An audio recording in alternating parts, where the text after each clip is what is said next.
Demikianlah orang Israel itu diam di tengah-tengah orang Kanaan, orang Het, orang Amori, orang Feris, orang Hewi, dan orang Yebus. Mereka mengambil anak-anak perempuan, orang-orang itu menjadi istri mereka dan memberikan anak-anak perempuan mereka kepada anak-anak laki-laki orang-orang itu, serta beribadah kepada Allah orang-orang itu. Suatu kali seorang subscriber saya bertanya, mengapa Tuhan di Perjanjian Lama terkesan begitu rasis ya? Katanya Tuhan mengasihi semua manusia. Lalu mengapa di Perjanjian Lama Tuhan melarang orang Israel berbaur dengan penduduk Kanaan? Katanya Tuhan tidak memandang suku.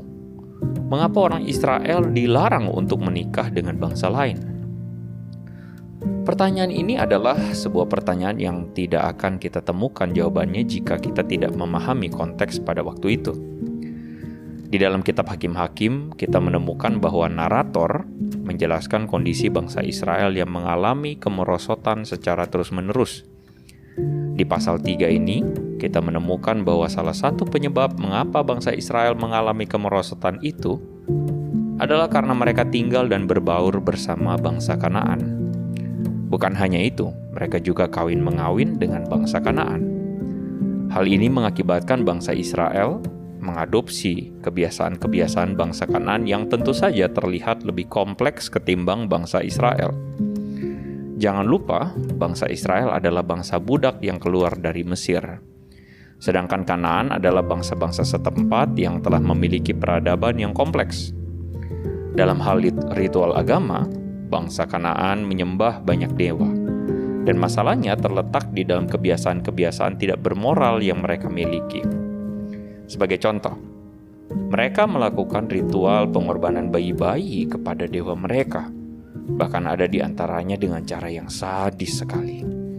Sebagian yang lain melakukan ritual hubungan seks sebagai ritual yang dianggap menyenangkan para dewa. Hal-hal inilah yang Tuhan sedang hindarkan dari Israel. Namun ibarat anak kecil, Israel terkaget-kaget dengan pengaruh buruk yang dimiliki oleh bangsa Kanaan itu.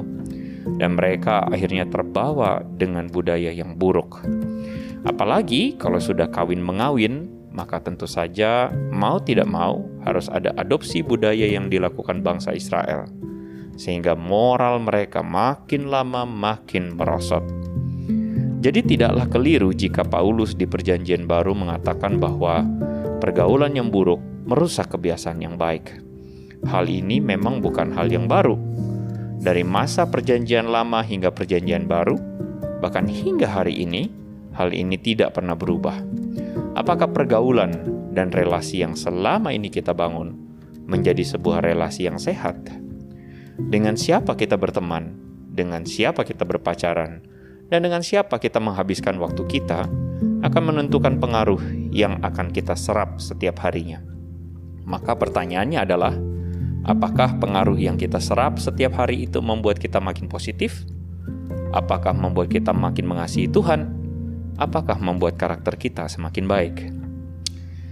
Dari Andri Tunggal, untuk Hello God, semoga menjadi berkat.